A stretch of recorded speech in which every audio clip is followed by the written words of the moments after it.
Bismillahirrahmanirrahim. Assalamualaikum warahmatullahi wabarakatuh. Innal hamdalillah nahmaduhu wa nasta'inuhu wa nastaghfiruh wa na'udzu billahi min syururi anfusina wa min sayyiati a'malina. May yahdihillahu fala mudhillalah wa may yudlilhu fala hadiyalah. Asyhadu an la ilaha illallah wahdahu la syarikalah wa asyhadu anna Muhammadan abduhu wa rasuluhu la nabiyya wa la rasul ba'dah. Sahabat Al-Ma'tuq TV yang dimuliakan oleh Allah Subhanahu wa taala, kembali kita membahas pembahasan tarikh al-Islami yang merujuk kepada kitab Al-Bidayah wa Nihayah karya Al-Imam Ibnu Katsir rahimahullah. Terakhir kita sudah membahas terkait khalifah yang pertama, yaitu adalah Abu Bakar As-Siddiq radhiyallahu anhu. Bagaimana nasabnya, bagaimana keutamaannya, ya. Bagaimana beliau diangkat menjadi khalifah, yaitu dengan isyarat oleh Nabi SAW. Maka insya Allah pada kesempatan kali ini kita akan membahas perang pertama yang terjadi di kekhalifahan Abu Bakar As-Siddiq radhiyallahu anhu. Sahabat Al-Ma'tuq TV rahimakumullah, perang pertama yang terjadi di zaman kekhalifahan Abu Bakar As-Siddiq adalah invasi yang dilakukan beliau ke sebuah daerah bernama Ghassan. Ya. Di mana awal mula terjadi peperangan ini adalah dahulu pada saat di zaman Rasulullah SAW. Ya, kalau kita flashback, awal mula terjadinya perang ini, perang pertama yang dilakukan oleh Abu Bakar adalah di zaman Nabi SAW, bahwa beliau mengutus atau beliau mengirimkan surat-surat ke raja-raja di Jazirah Arab untuk masuk Islam. Maka di antara yang dikirim atau yang dikirim surat kepadanya adalah Raja Ghassan, ya, raja negeri Ghassan yang bernama Syurahbil bin Amr al-Ghassani. Syurahbil bin Amr al-Ghassani. Beliau ini seorang raja di kota Ghassan. Maka ketika mendapat surat dari Rasulullah SAW untuk masuk Islam, maka Syurahbil bin Amr al-Ghassani ini membunuh utusan Nabi SAW. Maka ini melanggar aturan, ya, kode etik, di mana utusan tidak boleh dibunuh. Dan keadaan ini membuat Nabi SAW marah. Kemudian Nabi SAW pun mengirim sebuah pasukan yang dipimpin oleh Zaid bin Harithah. Ya. Zaid bin Harithah ini adalah ayah dari Usamah bin Zaid. Ayah dari Usamah bin Zaid, yang dimana pada peperangan pertama yang dikirim oleh Abu Bakar, yang menjadi pemimpin adalah Usamah bin Zaid. Makanya ini ana ceritakan dulu, ya, awal mula kenapa terjadi peperangan pertama di zaman Abu Bakar As-Siddiq ini. Itu adalah pada saat di zaman Nabi SAW, beliau mengirim utusan, ya. Kemudian utusan tersebut dibunuh, maka membuat Nabi SAW marah. Kemudian Nabi SAW mengirim pasukan untuk memberi pelajaran kepada Raja Ghassan ini yang bernama Syurahbil bin Amr. Kemudian disebutkan bahwasanya di dalam peperangan ini Nabi SAW memilih tiga pasukan sekaligus atau tiga pemimpin sekaligus. Pemimpin pertama adalah Zaid bin Harithah, ayah dari Usamah bin Zaid. Kemudian pemimpin kedua adalah Ja'far bin Abi Thalib. Kalau Zaid meninggal, maka yang jadi pemimpin adalah Ja'far. Kalau Ja'far meninggal, maka yang memimpin adalah Abdullah bin Rawahah. Maka ketika berangkatlah pasukan ini, ya, yang berjumlah 3.000 pasukan, ketika sampai di kota Ghassan, ya, di sebuah kota bernama Daumatul Jandal. Nah, atau di kota Gosan, ya betul, di kota Gosan.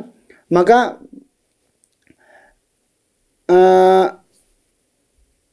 kaum muslimin dikagetkan dengan jumlah pasukan musuh yang begitu banyak sekali.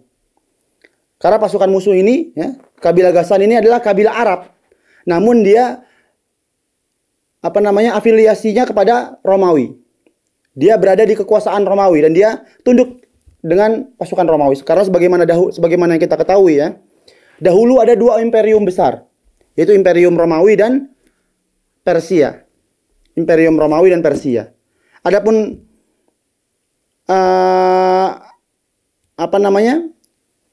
kabilah-kabilah Arab yang tinggal di Syam, ya, maka dia tunduk kepada Romawi.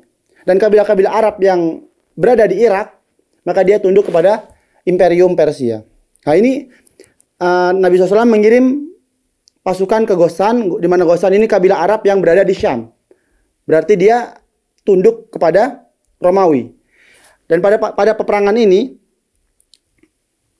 kaum muslimin dikagetkan bahwasanya jumlah pasukan musuh banyak sekali. Terdiri dari 100.000 pasukan Romawi dan 100.000 dari kabilah-kabilah Arab di Syam, ya. Berarti total jumlah adalah 200.000. Ini adalah jumlah yang tidak sebanding. 3.000 melawan 200.000 pasukan. Yang dimana perang ini dikenal dengan perang Mu'tah, ya. Perang ini dikenal dengan perang Mu'tah. Maka bertempurlah, ya. Sebelum bertempur, ya, kaum muslimin berunding dulu. Bagaimana, apa yang harus kita lakukan? Apa kita kembali ke kota Madinah, ya, memberi kabar kepada Nabi SAW, atau apakah kita tetap berperang, ya? Namun terjadilah kesepakatan bahwasanya akan tetap berperang. Maka berperanglah kaum muslimin, ya, dengan gagah berani. Terbunuhlah Zaid bin Harithah, pemimpin utama kaum muslimin, ya. Kemudian berperang selanjutnya, ya, yang memegang bendera, pemimpin selanjutnya adalah Ja'far. Kemudian Ja'far pun juga terbunuh, ya, tersayat-sayat. Semua lukanya berada di depan dan kedua tangannya putus, ya.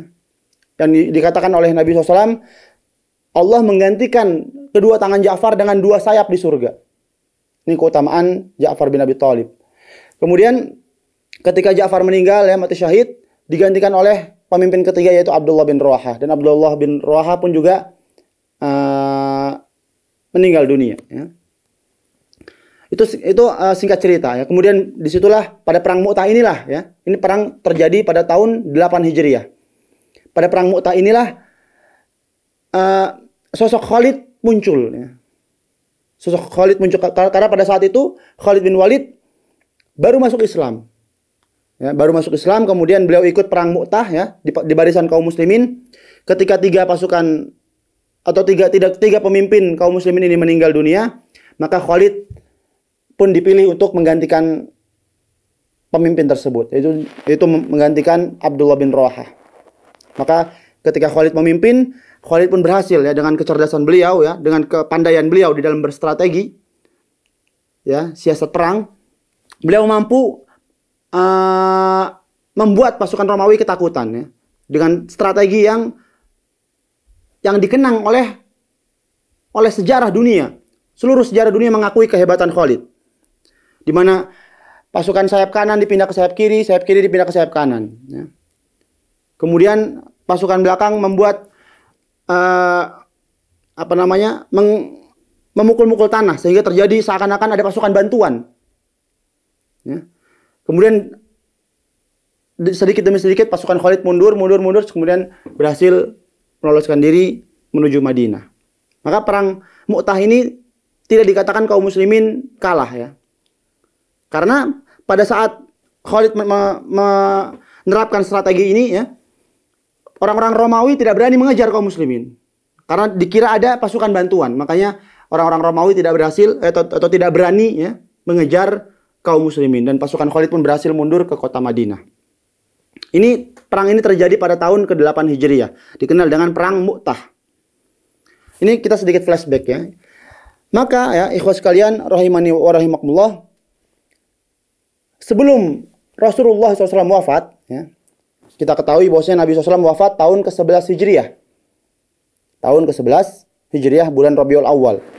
Maka beliau mengutus Usamah bin Zaid. Ya.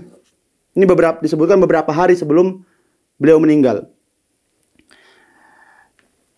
Ibnu Ishaq menyebutkan dalam kitab sirahnya bahwasanya di hari Rabu, ya, Rasulullah SAW merasakan atau mulai merasakan sakit. Mulai merasakan sakit. Ya. Ini di hari Rabu. Kemudian di hari Kamis, Rasulullah SAW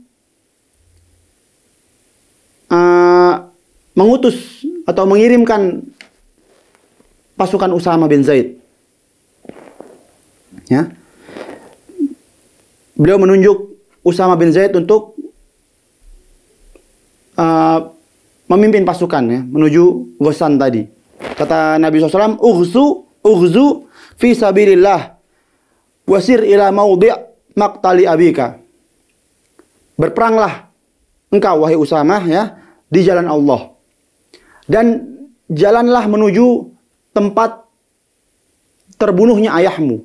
Karena kita ketahui tadi Zaid bin Harithah, ya, ayahnya Usamah bin Zaid, wafat di sebuah tempat bernama Ghassan, ya. Maka ini di tahun ke-11 menjelang beliau wafat, menjelang Nabi SAW wafat, beliau mengutus anaknya Zaid bin Harithah, Usamah, ke tempat tersebut lagi. Ya. Sungguh aku telah mengangkatmu sebagai pemimpin, kata Nabi SAW. Maka berangkatlah pasukan Usamah bin Zaid, ya, menuju Ghassan. Nah, namun dikisahkan, ya, dalam kitab tarikh, ketika pasukan Usamah ini hendak atau sudah mulai keluar, ya, dari kota Madinah, baru sampai di sebuah tempat bernama Jurf. Baru sampai di sebuah tempat bernama Jurf, ya, sekitar 18 kilo dari kota Madinah. Maka terdengar berita bahwa Rasulullah SAW meninggal dunia. Ya. Baru sampai di Jurf, terdengar kabar Nabi SAW meninggal dunia. Maka Usamah pun kembali mundur ke kota Madinah. Tidak jadi berangkat kemana? Ke Ghassan. Jadi begitu. Jadi Nabi SAW mengutus Usamah ini beberapa hari menjelang beliau wafat. Kita tahu Nabi SAW wafat di hari Senin. Ya. Beliau mengutus Usamah di hari Kamisnya. Berarti kurang lebih 4 hari, ya. 4 hari sebelum beliau wafat. Maka ketika pasukan Usamah, ya, kembali ke kota Madinah dan melihat Nabi SAW wafat, ya, maka kepemimpinan diambil oleh Abu Bakar. Kepemimpinan diambil oleh Abu Bakar. Beliau menggantikan Rasulullah SAW menjadi khalifah. Pada saat itu, ya, sahabat Al-Ma'tuk TV, banyak yang murtad. Ketika Nabi SAW wafat, banyak dari orang-orang Arab, ya, yang tinggal di Jazirah Arab. Jazirah Arab ini bukan cuma Mekah Madinah, ya, luas. Jazirah Arab, banyak yang murtad. Maka ini keadaan yang berbahaya, ya. Keadaan yang berbahaya. Banyak kaum muslimin yang murtad di Jazirah Arab. Sebagian sahabat pun, ini ketika Abu Bakar sudah menjabat sebagai khalifah, ya, banyak sahabat yang mengusulkan, wahai Abu Bakar, wahai Amirul Mukminin, ya, Abu Bakar As-Siddiq, ini kondisinya genting, ya, berbahaya. Banyak kaum muslimin yang murtad, ya. Maka bagaimana kalau kita selesaikan dulu urusan ini? Bagaimana kalau kita bereskan dulu orang-orang murtad? Setelah selesai, ya, setelah kondisi tenang, baru kita kirim pasukan Usamah. Maka Abu Bakar As-Siddiq pun menolak, ya. Dengan tegas beliau mengatakan tidak, ya. Demi Allah aku akan tetap mengirimkan pasukan Usamah. Karena ini adalah pasukan yang dikirim oleh Nabi SAW. Jadi Abu Bakar ingin meneruskan misi yang ingin dilakukan oleh Rasulullah SAW. Meskipun tadi usulan dari para sahabat ini rasional, ya. Yaitu sekarang kondisinya genting, ya. banyak orang-orang murtad, bahkan disebutkan pasukan Musailamah Al-Kadzdzab, nanti akan kita bahas di pertemuan yang selanjutnya ya. Pasukan Musailamah Al-Kadzdzab ini 100.000 jumlahnya. Sangat banyak sekali. Maka kalau seandainya Abu Bakar ingin tetap ingin mengirim pasukan Usamah di waktu-waktu seperti itu, bisa jadi kota Madinah kosong nanti. Kota Madinah kosong, tidak ada pasukan. Kemudian bisa jadi orang-orang murtad menyerang kota Madinah secara tiba-tiba. Tidak memutus kemungkinan, ya. Tidak menutup kemungkinan orang-orang murtad akan menyerang kota Madinah. Maka para sahabat berpikir demikian, sehingga mengusulkan hal tersebut kepada Abu Bakar As-Siddiq. Bagaimana kalau kita selesaikan dulu orang-orang murtad ini agar mereka kembali. Setelah selesai baru kita kirim lagi pasukan Usamah bin Zaid. Namun apa kata Abu Bakar ya? Beliau tetap bersikeras untuk mengirimkan pasukan Usamah bin Zaid. Nah, Masya Allah ya. Di sini kita bisa lihat bagaimana karakter Abu Bakar As-Siddiq radhiyallahu anhu. Beliau meskipun orangnya lembut ya, beliau sering kali menangis ya, ketika baca Quran beliau mudah menangis, namun beliau keras di satu sisi. Itu maksudnya adalah teguh terhadap pendirian. Ya. Ketika ada yang mengusulkan bagaimana kalau kita tunda dulu ya, namun Abu Bakar tetap kekeh ya, harus dikirim pasukan Usamah ini karena ini adalah pasukan yang dikirim oleh Nabi sebelumnya ya. Sebelum beliau wafat, pasukan Usamah ini sudah dikirim oleh Rasulullah SAW. Namun qadarullah beliau meninggal ya, maka Usamah pun mundur. Ketika sudah selesai ya, Abu Bakar ingin mengirim lagi pasukan Usamah ini. Nah, sebutkan dalam hadis ya, Abu Bakar mengatakan demikian ya. Walau annal kilab jarrat ummahatul mu'minin la ujahizanna jaisyal Usamah. Ya. Demi Allah, kalau seandainya ya anjing-anjing liar menggigit kaki-kaki ummahatul mukminin, maka aku akan tetap mengirimkan pasukan Usamah. Ya, aku akan tetap mengirimkan pasukan Usamah. Maksudnya kalau seandainya keadaannya sudah genting ya, bahkan sampai ummahatul mukminin, istri-istri Nabi diserang, aku akan tetap mengirimkan pasukan Usamah. Ini bagaimana kuat pendirian Abu Bakar As-Siddiq radhiyallahu anhu. Dalam riwayat yang lain disebutkan bahwa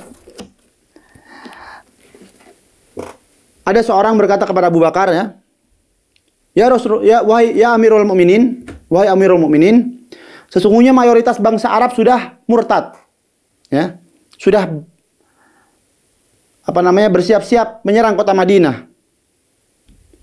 Maka bagaimana pandangan Anda, wahai Amirul Mukminin?" Maka Abu Bakar dengan tegas mengatakan, "Walladzi nafsu Abi Bakar biyadihi, lau dhanantu anna as-siba' takhattafani la ab'athanna jaisyal Usamah. Kama amarahu Rasulullah SAW." Ya. Kata Abu Bakar Siddiq, demi zat Abu Bakar atau demi zat yang jiwa Abu Bakar berada di tangannya, kalau seandainya ya aku ini digigit oleh hewan buas ya, kalau binatang buas mencabik-cabikku, maka aku akan tetap mengirimkan pasukan Usamah, kata Abu Bakar. Jadi maksudnya adalah kalau seandainya di kota Madinah cuma saya sendirian, sehingga binatang buas bisa menyerang saya, maka aku akan tetap mengirimkan pasukan Usamah. Biarkan pasukan berperang, ya, pasukan Usamah berperang, saya sendirian di kota Madinah tidak masalah, kata Abu Bakar. Masya Allah ya, ini bagaimana kuat pendirian Abu Bakar. Beliau ingin menjalankan misi yang sudah direncanakan oleh Rasulullah SAW, yaitu mengirim pasukan Usamah. Ini pasti ada hikmahnya ya, karena berpegang kepada sunnah pasti ada maslahat ya, jalan menuju keselamatan. Taib. Maka akhirnya pasukan Usamah pun tetap diberangkatkan oleh Abu Bakar Siddiq radhiyallahu anhu ya. Dan ini adalah peperangan pertama yang terjadi di masa kekhalifahan Abu Bakar Siddiq radhiyallahu anhu. Sebelum perang Riddah, nanti akan kita bahas perang Riddah dan perang melawan orang-orang murtad ya di pertemuan selanjutnya. Taib ya. Maka Abu Bakar Siddiq mengirim pasukan Usama ini. Yang jadi pemimpin adalah Usama. Kenapa Usama? Karena di zaman Nabi SAW beliau pun memilih pemimpin pasukannya adalah Usama. Makanya Abu Bakar tidak mau menggantikan posisi Usama ini. Meskipun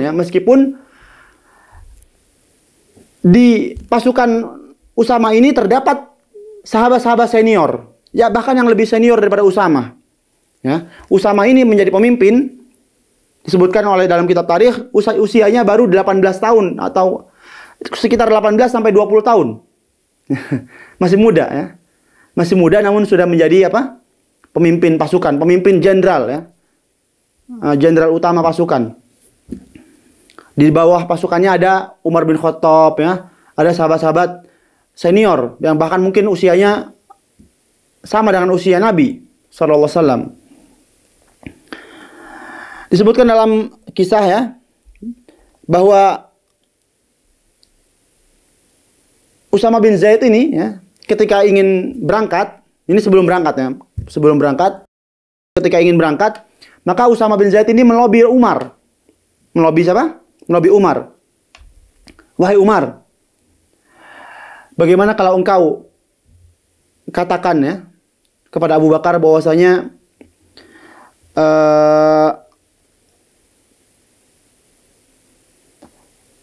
nggak usah berperang lah, ya. Nggak usah berperang, karena maslahatnya lebih besar kalau tidak berperang. Ini Usama sendiri berpikir demikian ya, melobi demikian. Bagaimana kalau kita tenangkan dulu suasana kota Madinah ya, atau suasana Jazirah Arab ya. Dan Umar pun ini mengikuti arahan dari komandannya ya. Ini ada sesuatu yang menarik juga di Al-Bidayah disebutkan ya, bahwa Umar pernah menjadi pasukan Usama. Makanya ketika di zaman kekhalifahan Umar ya, tidaklah Umar bertemu dengan Usama kecuali beliau mengatakan Assalamualaikum ya Amir ya. Meskipun ini sudah selesai ya, sudah selesai peperangan ketika kekhalifahan Umar mengatakan kepada Usama Assalamualaikum wahai komandan ya. Karena beliau pernah menjadi apa? Pasukan Usama. Tapi kembali ke cerita tadi ya. Maka Usama pun melobi Umar agar Umar berbicara kepada Abu Bakar agar perang dihentikan saja. Di satu sisi disebutkan ya bahwa orang-orang Ansor juga mendatangi Umar, melobi agar Abu Bakar mengganti pemimpinnya. Ya. Jadi ini ada perbedaan ya. Kalau Usama melobi Umar agar wahai Umar, karena Umar di sini adalah orang yang dituakan ya, sudah apa namanya, senior. Maka Usama tidak langsung berkata kepada Abu Bakar, namun beliau meminta Umar agar Umar berbicara kepada khalifah, kepada Abu Bakar. Adapun Usama meminta Umar agar Abu Bakar menghentikan peperangan. Namun orang-orang Ansor mendatangi Umar agar wahai Umar, tolonglah engkau bicara kepada Abu Bakar agar menggantikan pemimpin pasukan. Ya. Jangan Usama, karena Usama ini dianggap masih muda ya. Kita berhusnudzon mungkin sahabat merasa Usama ini masih terlalu muda. Nah, intinya dua kubu ini meminta Umar agar Umar melobi kepada Abu Bakar. Maka akhirnya Umar pun datang kepada Abu Bakar ya. Wahai Abu Bakar, sesungguhnya orang-orang mengutusku untuk berbicara kepadamu ya, agar engkau menghentikan peperangan saja. Maka Abu Bakar pun dengan tegas menolaknya ya. Dengan tegas menolaknya dengan penolakan. Kemudian Umar pun menyampaikan pesan-pesan yang disampaikan oleh orang-orang Ansor tadi agar mengganti pemimpin pasukan ya. Maka apa jawab Abu Bakar? Sakilat ka ummuk ya. Sakilat ka ummuk ini istilah orang Arab ya, yang berarti celaan. Maka Abu Bakar pun disebutkan menarik jenggotnya Umar ya, dan mengatakan sakilat ka ummuk.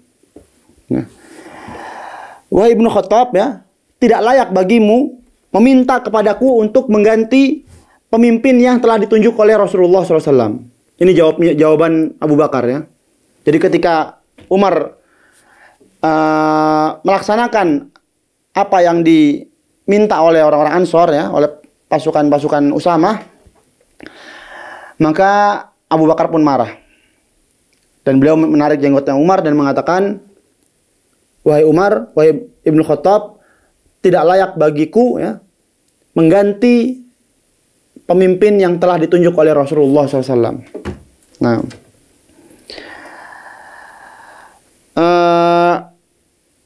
kenapa ya ikhwas sekalian? Kenapa para sahabat meminta mengganti pemimpinnya?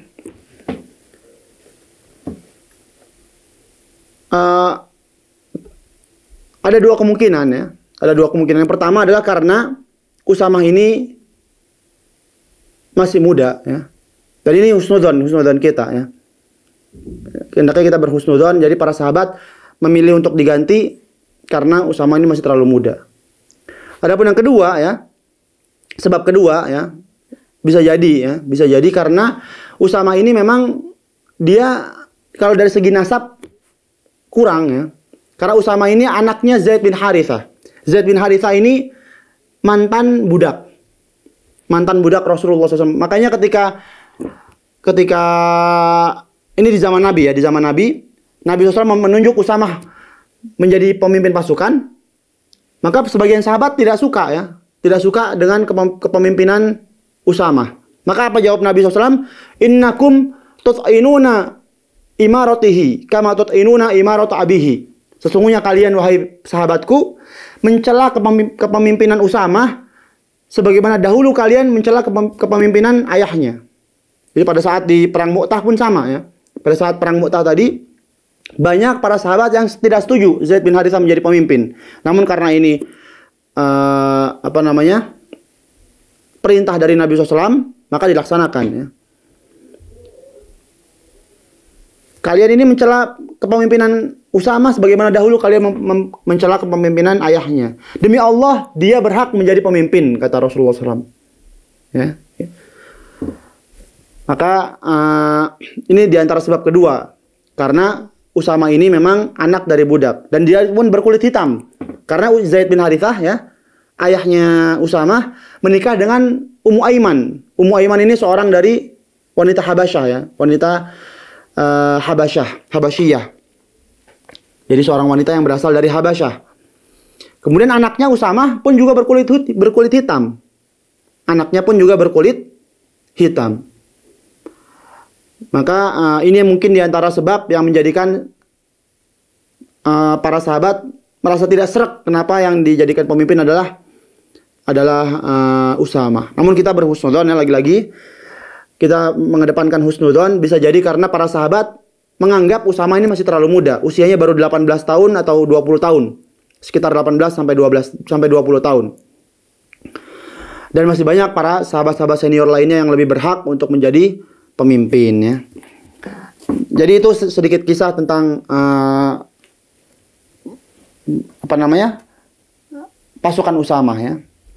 Jadi Umar melobi namun tetap saja ditolak oleh Abu Bakar Siddiq radhiyallahu anhu. Baik, ikhwas sekalian rahimani wa rahimakumullah ya. Usamah bin Zaid ini adalah seorang yang mulia. Meskipun beliau tadi dari segi nasab dari kalangan budak ya. Namun beliau adalah orang yang mulia. Disebutkan dalam hadis-hadis Nabi SAW bahwa beliau ini pernah dibonceng oleh Rasulullah SAW. Usamah ya, pernah dibonceng oleh Rasulullah SAW. Kemudian beliau mengatakan, ya Usamah, ya kata Nabi SAW, wahai Usamah, wallahi inni la uhibbuk. Wahai Usamah, demi Allah sesungguhnya aku ini cinta sekali sama engkau. Ini keutamaan ya, dicintai oleh Rasulullah SAW. Karena perlu diketahui ya, ayahnya Usamah, Zaid bin Harithah ini gelarnya adalah Hibbu Rasulillah. Hibbu Rasulillah artinya kecintaan Rasulullah. Jadi Zaid bin Harithah adalah orang yang sangat dicintai oleh Rasulullah. Meskipun beliau bekas mantan budaknya Rasulullah ya. Beliau dulu budaknya Nabi SAW kemudian dibebaskan oleh Khadijah. Beliau dulu budak ya, kemudian dibebaskan oleh Khadijah dan dihadiahkan kepada Rasulullah. Ini Zaid bin Harithah. Kemudian sangat dicintai oleh Rasulullah. Zaid bin Harithah ini punya anak ya. Anaknya Usama ini, Usama pun juga dicintai oleh Rasulullah SAW. Kemudian di antara keutamaan Usama lainnya ya,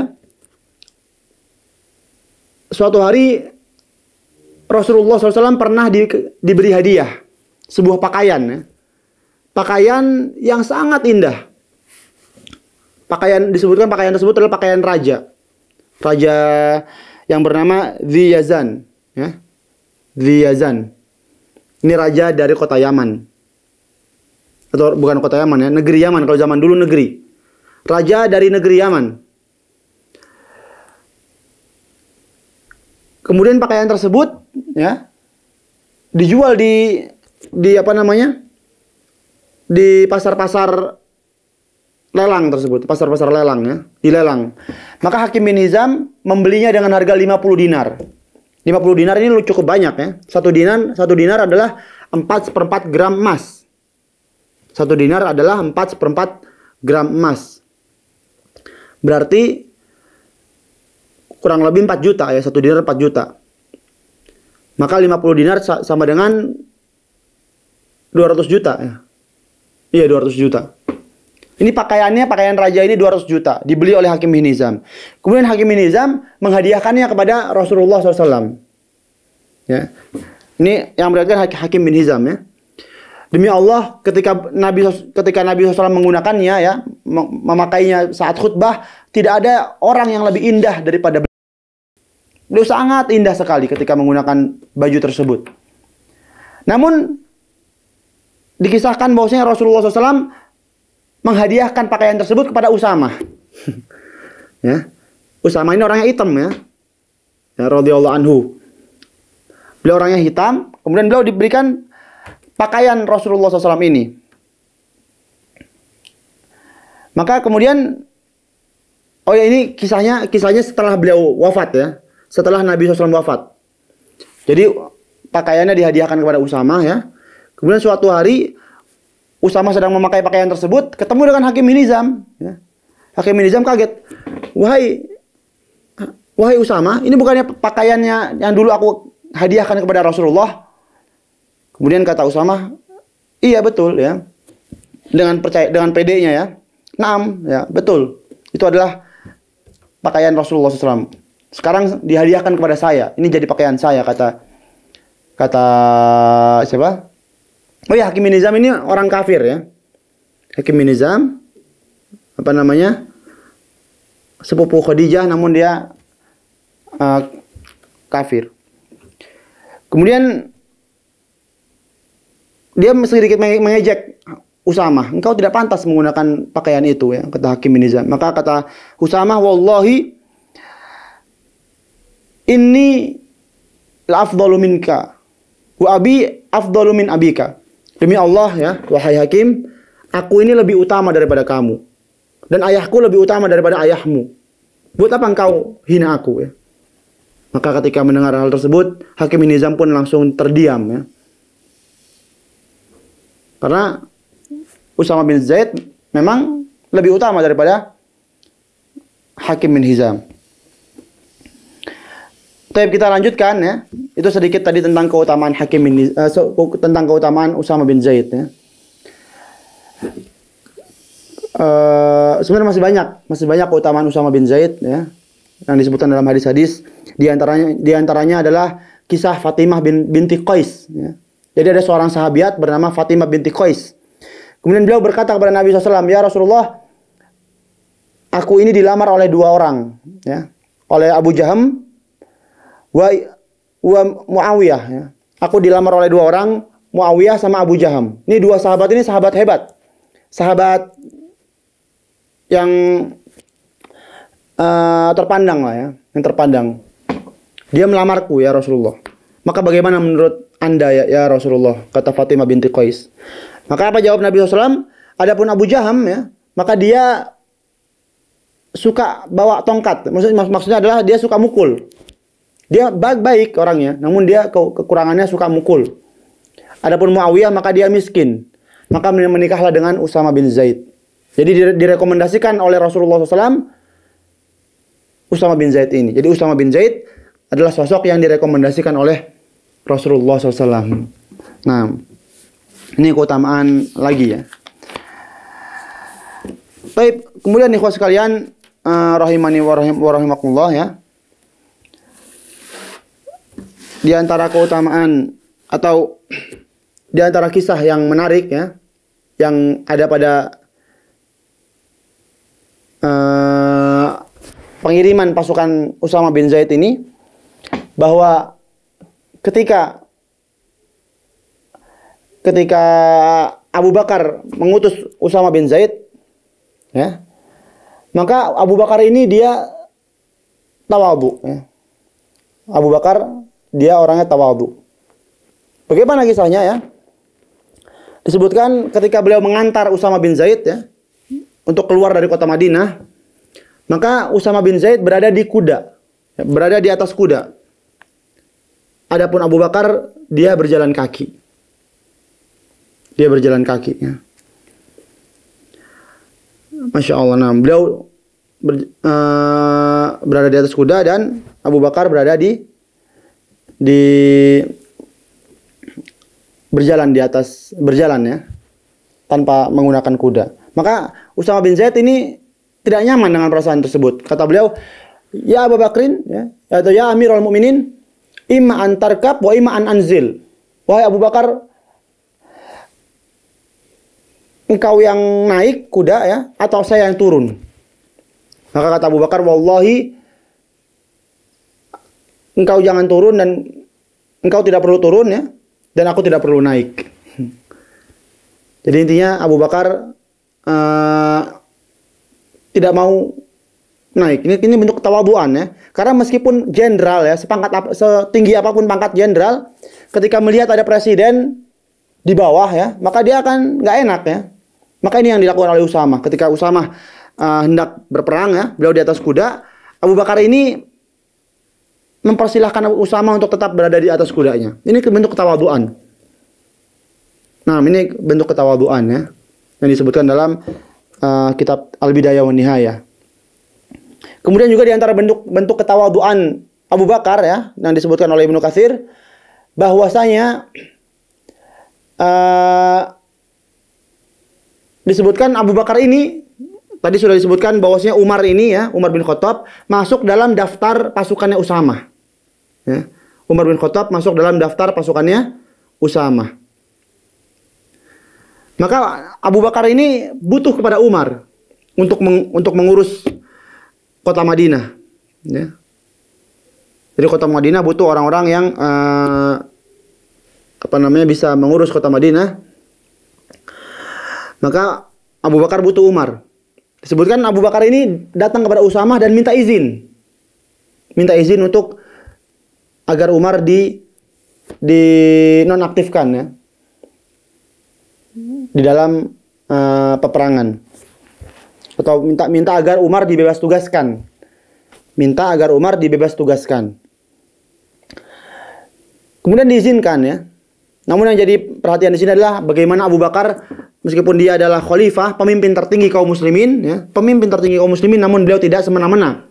Ketika beliau butuh Umar ya untuk mengurus kota Madinah, beliau minta izin, "Wahai Usama, bagaimana kalau Umar dibebas tugaskan agar bisa mengurus kota Madinah?" Ini bentuk ketawaduan seorang Abu Bakar As-Siddiq radhiyallahu anhu. Taib ya, maka berangkatlah pasukan Usama bin Zaid ya. Dan disebutkan sebelum melepas pasukan, Abu Bakar berwasiat ya, dengan 10 wasiat. La takhunu wala taghullul ya. Wala takhda'u wala tumathilu wala taqtulu tiflan saghiran wala syaikhan kabiran wala imra'ah. Wala taqta'u syajaratan musmirah wala tadhbahu baqarah wala ba'iran illa lima'kalah. Ya. Kata Abu Bakar Siddiq di sini, jangan kalian berkhianat. Ini wasiat Abu Bakar sebelum melepas Usama ya. Jangan kalian berkhianat. Wala tagullul, ya. Tagullul ini jangan kalian berbuat gulul. Apa itu gulul? Gulul adalah apa namanya? Mengambil harta ghanimah, ya, harta rampasan diam-diam. Mengambil harta rampasan diam-diam, karena sebagaimana yang kita ketahui, harta rampasan ini harusnya dikumpulkan, ya. Setelah menang, misalkan menang, kemudian dikumpulkan, 1/5 dikasih ke Baitul Mal, ya, ke khalifah, 4/5-nya baru dibagi-bagi. Namun jangan sampai kalian mengambil harta rampasan ini diam-diam, ya. Wala tumathilu, ya, dan jangan kalian cincang-cincang jasad musuh, ya. Karena Islam ini, ya, sahabat Al-Matuk TV sekalian, adalah agama yang manusiawi, sangat manusiawi, ya. Kalau seandainya orang-orang kafir mereka mengatakan hak asasi manusia, ya, maka jangan kita termakan propaganda orang-orang kafir. Kalau kita lihat sejarah, ya, orang-orang kafir, orang-orang barat ini mereka sangat mudah atau sangat tidak memperhatikan hak asasi manusia. Kalau kita lihat sejarah Prancis, ya, dengan Aljazair, disebutkan mereka mencincang-cincang pasukan kemerdekaan Aljazair. Bahkan di Prancis sana ada museum tengkorak pasukan Aljazair. Nah, ini dilarang dalam Islam. Jangan dicincang-cincang, ya. Kalau sudah mati udah selesai urusannya, nggak usah disiksa lagi. Kalau sudah mati maka udah biarkan saja. Ini diantara wasiat Abu Bakar As-Siddiq radhiyallahu anhu. Jangan kalian potong-potong jasad musuh. Wala taqtulu tiflan saghiran. Ya, Masya Allah, ini Islam agama yang sangat indah, ya. Kata Abu Bakar, jangan kalian membunuh anak kecil. Anak masih kecil, ya. Bukan pasukan, jangan dibunuh. Wala syaikhan kabiran. Orang yang sudah tua, ya. Orang yang sudah sepuh itu juga jangan dibunuh. Wala imra'ah. Dan perempuan juga jangan dibunuh. Jadi yang dibunuh hanya musuh saja. Ini wasiat Abu Bakar As-Siddiq radhiyallahu anhu. Wala taqta'u syajaratan. Dan jangan kalian tebang pohon yang berbuah. Ya, jadi kalau kalian sudah sampai sana kemudian ada pohon berbuah, maka jangan ditebang. Wala tadbahu baqarah wala ba'iran illa lima'kalah. Dan jangan kalian sembelih sapi dan kambing kecuali untuk dimakan. Kalau untuk dibuang-buang, ya, maka jangan. Kalau untuk dimakan maka silahkan.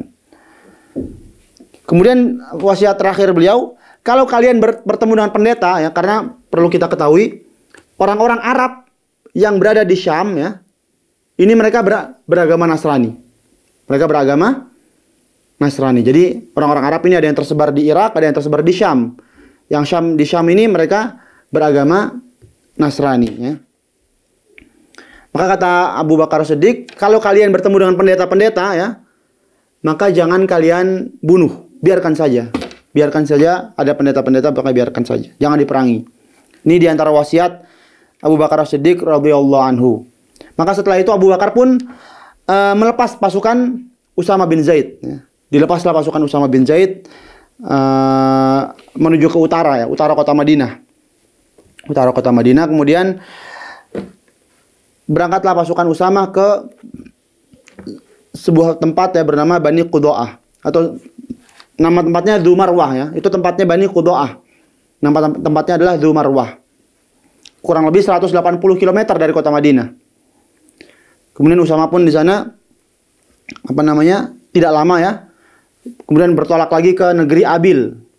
Negeri Abil ini salah satu kota atau salah satu negeri di Syam, ya. Ini sesuai instruksi Rasulullah SAW. Jadi Usama bin Zaid melakukan sesuai dengan yang diinstruksikan oleh Rasulullah SAW. Berangkat ke utara, ya, sampai nanti ke sebuah tempat yang berada di Ghassan. Itu yang dahulu ayahnya meninggal dunia, ya. Maka terus berangkat ke atas ke utara, ya. Akhirnya pun Usama bin Zaid berhasil menang. Ya, ini ringkas cerita demikian. Dan memang tidak banyak, ya, tidak banyak di Al-Bidayah wa Nihayah ini tidak banyak dikisahkan secara detail, tidak. Tidak dikisahkan secara detail bagaimana peperangan antara Usama bin Zaid, ya, antara pasukan Usama dengan orang-orang Romawi dan bangsa Arab di Syam. Intinya Usama bin Zaid disebutkan mendapatkan kemenangan, ya, mendapatkan kemenangan, bahkan tidak ada satupun korban jiwa. Ini yang luar biasa, ya. Tidak ada satupun korban jiwa di pasukan Usama bin Zaid. Masya Allah, ini makanya di antara faedah ini, ya, bahwasanya kalau kita berpegang teguh pada sunnah, maka kita akan selamat. Kalau kita berpegang teguh kepada sunnah, maka kita pasti akan selamat. Lihatlah, Usama bin Zaid berangkat, ya, dan ini sesuai yang diinstruksikan oleh Rasulullah SAW sebelum beliau wafat, dan beliau mendapatkan kemenangan. Ya. Tidak ada satupun korban jiwa. Ya. Dan disebutkan dalam kitab tarikh ini, Usama bin Zaid berada di kota Ghassan ini selama 40 hari. 40 hari ini di luar safar, ya. Beliau ketika sampai, maka beliau tinggal di kota Ghassan selama 40 hari. Dan tidak ada satupun korban jiwa. Ya. Maka ikhwas sekalian rahimani wa rahimakumullah, ya. Di antara faidah yang bisa kita ambil dari kisah ini, yang pertama adalah bahwasanya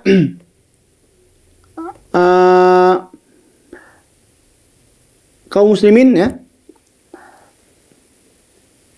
akan senantiasa berdakwah, ya. Atau bahasa lainnya, ya, dakwah ini tidak mengenal figur.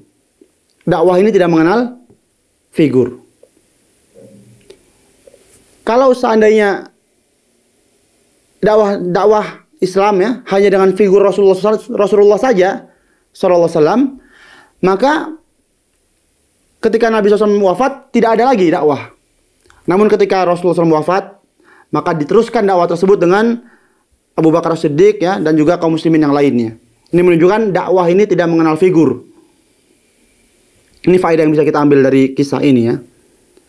Ketika Nabi SAW wafat, ada sebuah perintah nih yang dahulu beliau perintahkan. Maka ini dilanjutkan oleh kepemimpinan selanjutnya, Abu Bakar. Abu Bakar meneruskan apa yang diinginkan oleh Rasulullah SAW. Alhamdulillah.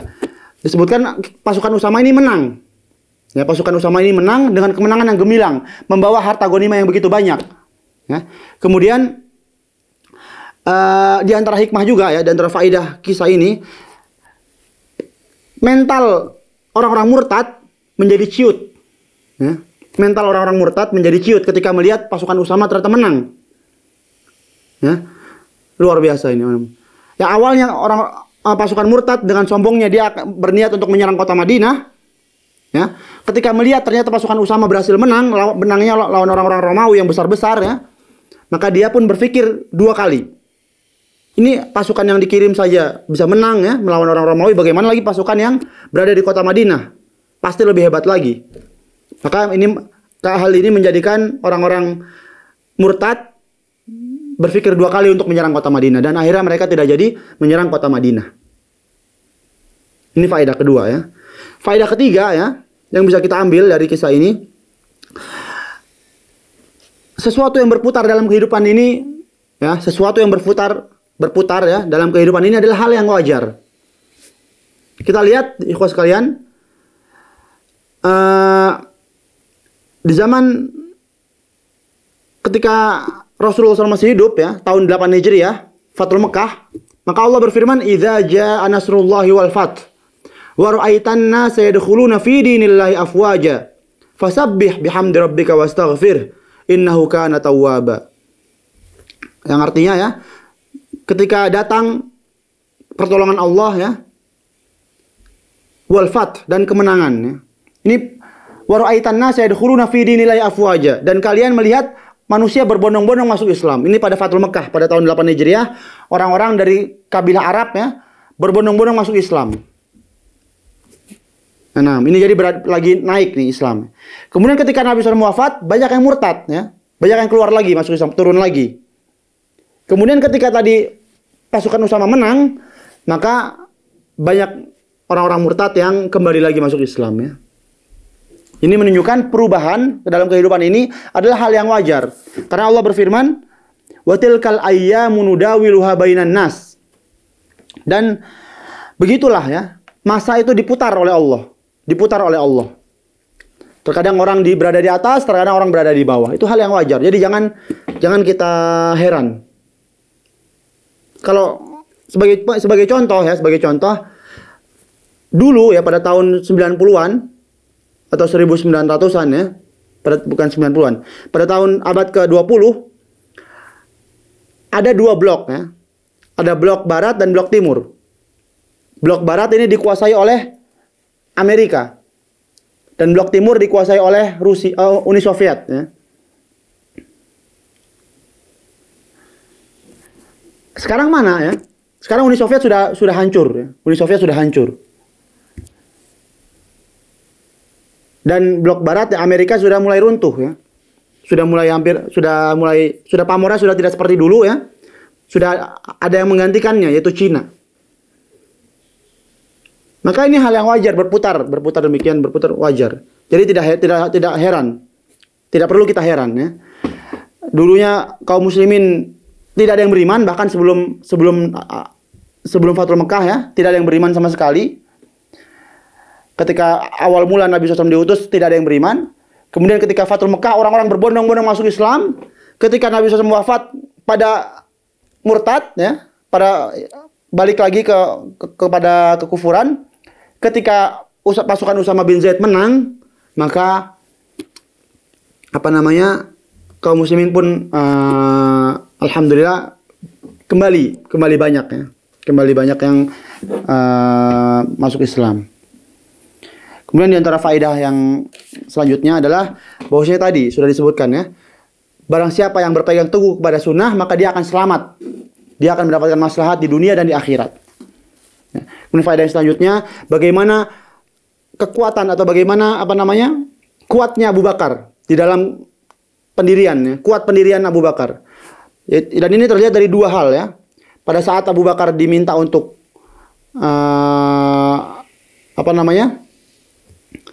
diminta untuk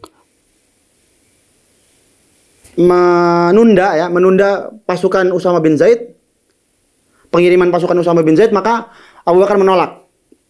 Dan yang kedua adalah pada saat sebagian sahabat meminta untuk mengganti pemimpin pasukan yaitu Usama bin Zaid, maka Abu Bakar pun juga menolaknya. Ini menunjukkan bagaimana kuatnya pendirian Abu Bakar As-Siddiq.